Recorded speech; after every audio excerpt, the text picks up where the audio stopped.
Alright, welcome back. You're listening to Chad Speed, Sports Talk, Speaker Radio, iHeartRadio.com. So the Saints topped the Eagles 20-14. Game-sealing play was when a pass went through Alshon Jeffrey's hands and was intercepted by the Saints. Chiefs roll the Colts 31-13. Rams topped the Cowboys 30-22 in a game where the Rams have said that Cowboys defensive line was tipping their hand. Patriots outmatch, outcoach, and outplay the Chargers 41-28. So championship Sunday this weekend. Rams and Saints 3:05 p.m. on Fox, and Patriots and Chiefs 6:40 p.m. on CBS. Obviously, being a Patriots fan, and yes, I'm also a Cowboys fan because of my family, but can't go against the Patriots. But I said at the start of this year, I like Patriots and Saints. Those were the two teams that I liked, and I'm not going to change it now. I think the Saints will handle the Rams, and I think that the Patriots will handle the Chiefs. So my Super Bowl, I've got Patriots versus Saints. And isn't this fitting, though? Because this really is, when you look at it all around, the four best teams. I mean, yeah, the Patriots season was a little bit up and down, but when it comes down to it, you got the four best teams, and they all have two things in common.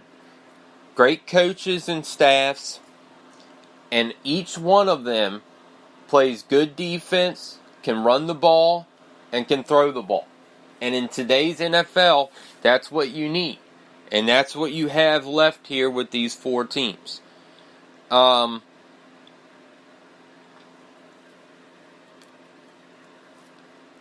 Getting to the Chargers and Patriots game first here. 41-28. The Patriots played prevent defense there later. They handled them. Really, they could have won this game 50-something. The score is a lot closer than what the game was. The Patriots controlled the ball. Brady over 300 yards, a touchdown, no mistakes, only 10 incompletions. And then Sony Michel, over 100 yards, 3 touchdowns. And that's something that I said New England needed. Running game. When they've had running games and good defenses, that's when they're dangerous. And their defense has gotten better, and that running game has come more around. You look at every Super Bowl New England's won. Two key things that they've had is a running game and a solid defense. And that's what you need. It's like I said, in today's NFL, you got to be able to run, throw, and play defense, and that has to travel. But it's fitting. You've got young versus old. You've got Breeze and Peyton versus Goff and McVay. And then you've got Brady versus Mahomes, who a lot of people are already crowning Mahomes as the torch passer of Brady, that he's going to be the next big thing. It's one season. I know he had an unbelievable year, but I've seen other quarterbacks have unbelievable first years as well, and they fade out. Now, I'm not going to sit up here like an idiot and say that this is a one-hit wonder and that Mahomes is going to get figured out and is going to get shut down. But I've also learned that after a season, and you give coaches and teams time to adjust, and they get more film on you, and they get more aware of your tells as a quarterback, that really says those next 3 seasons are what really defines if you're a starting quarterback. So I'm not going to sit up here and say that I'm sold on the whole Mahomes era yet. Time will tell. But obviously an unbelievable season, a one that he should, without a doubt, win the MVP. But Patriots and Chargers, look here. Chargers had the better all-around team. It's pretty simple what happened here. They got out-coached. They outmatched them, and they out-coached them. They got to Rivers. They were in his face. They were hitting him every play.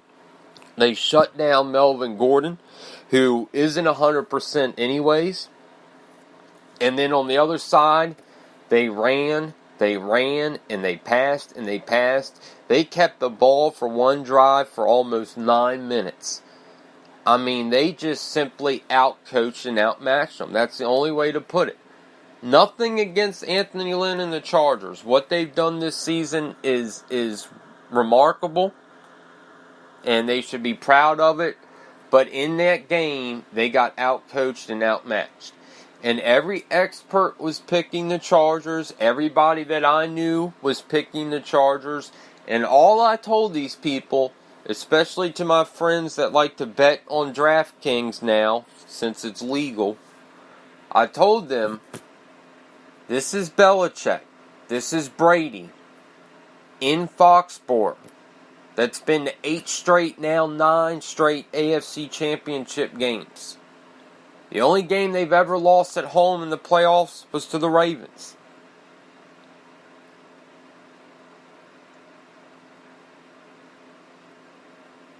And then I said, and Belichick, you give him extra time to prepare. Nothing against Anthony Lynn, but do you really think that Belichick is going to let this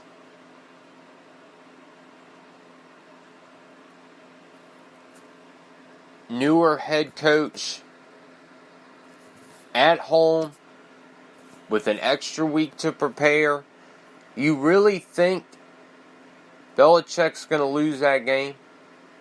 That's why I told all my friends that were betting on the Chargers, I'm telling you, take New England. And from the start, after that, yeah, they had that one pass to Keenan Allen, but after that, Brady and Belichick and the Patriots said, game over. They scored touchdowns on the first 4 possessions. The first 4 possessions, they scored touchdowns. They had drives, like I said, the one went 9 minutes. They had another drive that went 7 minutes. They outmatched and outcoached them, plain and simple. The Chargers had the better overall personnel. They had the better overall personnel, especially on the defensive side of the ball.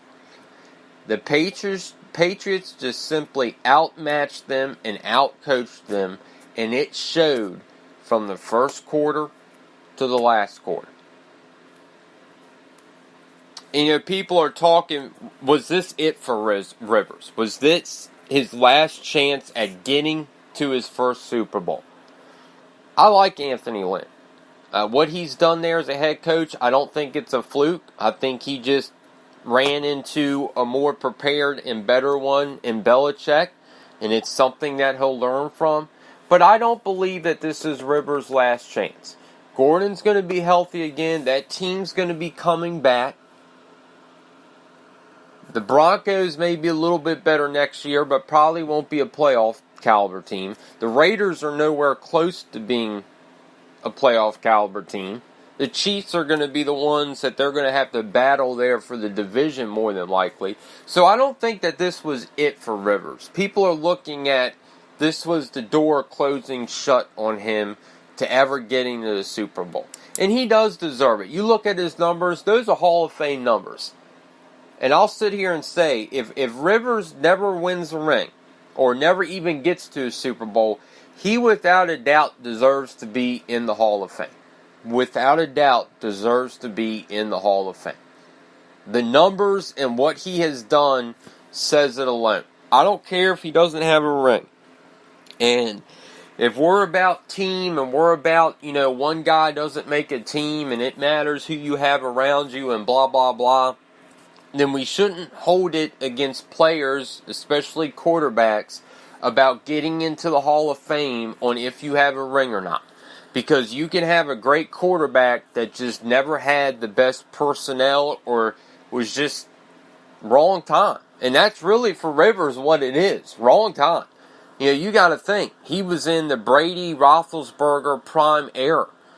That's very, very difficult. If he's in 2-3 years from now, he may get 2 or 3 Super Bowls. It's just wrong era. But when you look at his numbers and you look at his play and what he has done, in my opinion, he is a no question, no doubt Hall of Famer. But I don't think that this was it for him. I really don't believe that this was his last chance at getting to a Super Bowl. I don't. Because like I said, Melvin Gordon's young. He's going to be healthier next season. They've got the prime parts of that team coming back next season. I don't think that Anthony Lynn is a fluke head coach. I think he's a really good head coach that can get that team to a Super Bowl. So I don't think that this is it for him. But it's the Brady Belichick effect, man. I mean, that's what it is. They got outcoached and outmatched. Think about this. Rivers is now 0-3 against Brady and Belichick. And the Patriots are now going to their ninth straight AFC Championship game. In today's era,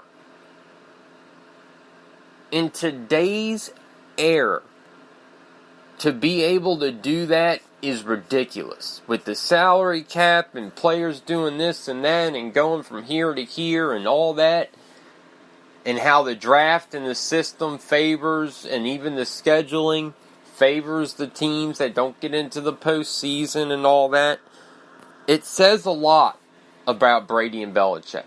Period. Whether you like them or not, it says a lot. 9 straight AFC Championship games. It's remarkable. It is absolutely remarkable. But they're going to have a tough task against the Chiefs. I know they beat them earlier in this season, but like I tell everybody, don't pay attention to if a team played a team earlier in the season and what they did in the postseason. That don't mean a damn thing.